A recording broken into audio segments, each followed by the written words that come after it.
Welcome back, and you're here with us at Commodity Champions. And joining me now is Mr. Colin Shah, MD at Kama Jewelry, and Pooja Sheth-Madhavan is founder at Limelight Lab Grown Diamonds. Thank you so much for joining us. Pooja, let me start with you and tell us who are the buyers here, because there's always this debate about this is what HNIs buy and this is what older people buy and this is what millennials buy. Who's buying lab grown diamonds?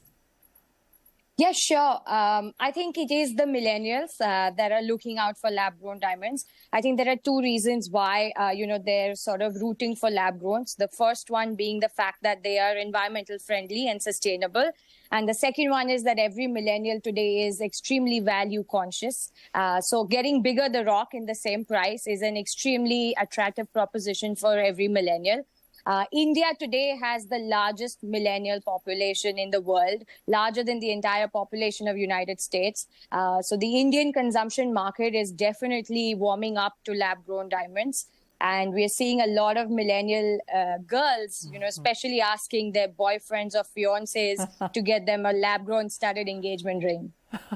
Colin, is it even just the girls asking, or are men wearing it too? Men are wearing it too. Okay. Some men.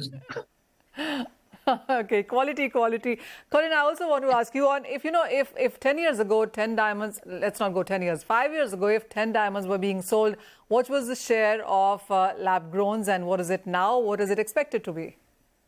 To be honest, 10 years back, lab grown really wasn't there on the map. Today, I would say it's between 5 and 10% of the overall business, depending on the market. And are people asking for lab-grown diamonds, Colin? I mean, has the market matured as much? In the US, they're definitely asking for lab-grown diamonds. It's happening to an extent, like a fellow panelist said earlier, in Dubai and Europe and Australia. In India, I think it's still early times. So maybe another year, and you'll have consumers maybe coming in asking for lab-grown diamonds. Colin, there has been reports suggesting that the reason that you have seen natural diamond prices decline is because there's just so much lab-grown diamonds available now. Again, there are various theories in the industry on what's really happening.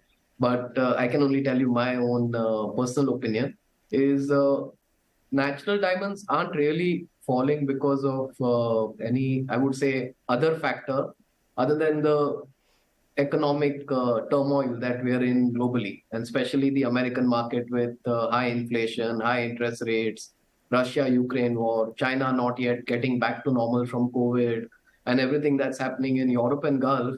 I think overall, in spite of luxury doing very well, the natural diamond industry, again, we've had the rough import ban on Russian diamonds.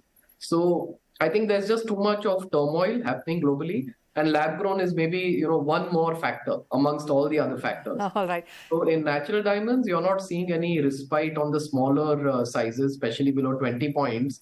The prices have actually gone up or are very strong right now, even in the last 4 weeks. 20 points to larger sizes, yes, there has been a dip in the last 12 to 18 month period. But going into season with production being at, very low right now, considering what's happening again, we see certain amount of strength coming back on pricing in the next 2-3 months. Okay, so some consolidation is expected. I want both of yours view on what does it mean for the lab-grown diamond industry with the PM carrying an Indian-made diamond to US. You first, Pooja. Yeah, no, I think it is an absolute, positive sign in the sense of, this product being a fully Atmanirbhar Bharat product.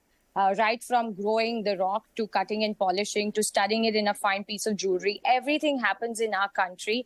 And I think this was a great sort of sign or, sort of promise that was given by PM Modi ji, from us.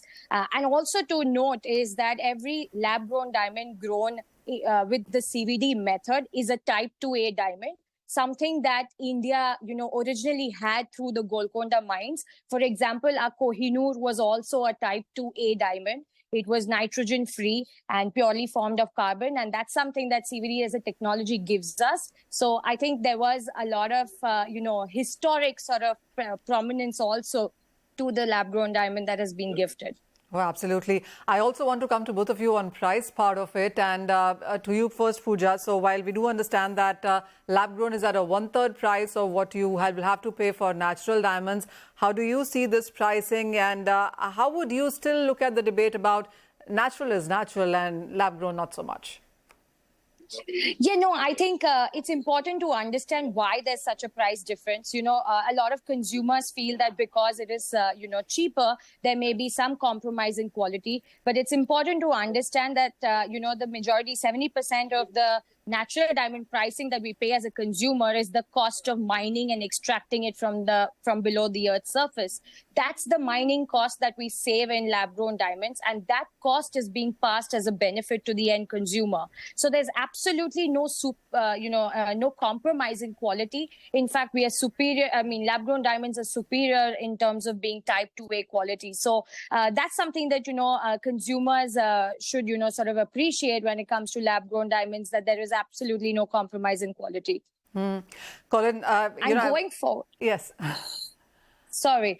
And no, just to add to that, going forward, we certainly see, lab-grown diamonds have their market of their own, an independent market, primarily driven by the benefits, the sustainability benefits that lab-grown diamonds bring to the table. A lot of ESG, efforts are being made globally across different industries. And I think lab-grown diamond is that ESG gift to the gems and jewelry sector that can really make a difference. Oh, well, yes, that is one box that the lab-grown diamonds definitely tick there. Colin, I was trying to ask you on, I've been reading some reports on how much margin do the retailers keep when they're selling those diamonds. So when it comes to natural diamond and a lab-grown diamond, there are a lot of numbers around there. If you could throw some light on that. So Manisha, I mean, there were several questions. So one, I'll go with the first one. That obviously, when the Prime Minister gifted this lab-grown diamond, I guess it was the PR movement of the decade for our industry, especially for many of us who've been doing this since a few decades. If you ask anyone in the world where diamonds come from earlier, they would say Belgium. Then they came from Africa, but for some reason it was never India. I think this will maybe put diamonds in general, lab-grown and natural, on the global map that they come from India.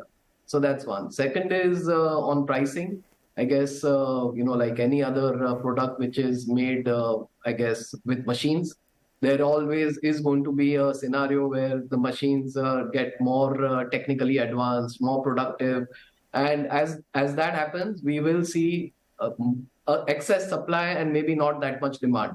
So pricing will be under pressure.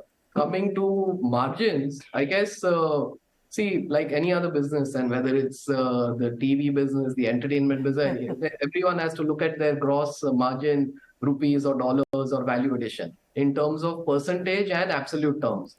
So when it comes to something you're selling at a higher price, say if it's a natural diamond, say if you're making 50%, for example, you equate that in a 1 lakh rupee price point, and that comes to maybe 50,000 rupees. And when you say are selling a lab grown at a similar price, then whether you're making the same amount of dollars, I guess so lab grown will maybe be a volume business and natural will, be a little niche kind of thing. But honestly, it's not going to be this or that. It will be this and that. All right, I get that. Industries will coexist and flourish, and there will be a demand for natural and there'll be a demand for lab. That's the global perspective right now. Fair point that.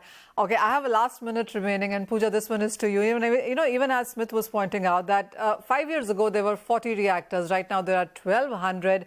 Is it going to be a problem of plenty going forward with so many people suddenly entering lab-grown production?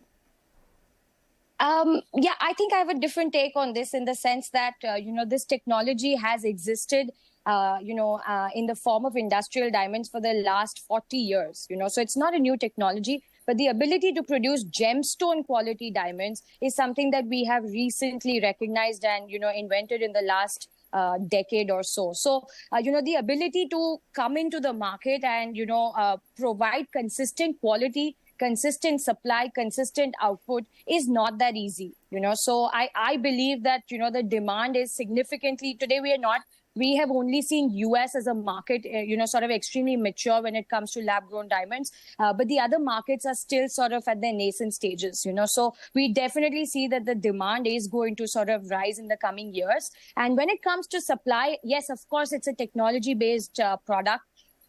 It's, in my mind, it's somewhat like the smartphone technology where, the technology at the end of the day may get commoditized, but it is the brands that build on top of the technology, like the Apples and the Samsungs of the world, that will survive and sort of flourish in the lab-grown diamond market. Oh, very well put. Thank you so much, Pooja and Colin. What a pleasure talking to both of you. And clearly a moment in history when it comes to diamonds yet again, and this time around with the lab-grown diamonds. With that, it's a wrap on this edition of Commodity Champions. Thank you for watching.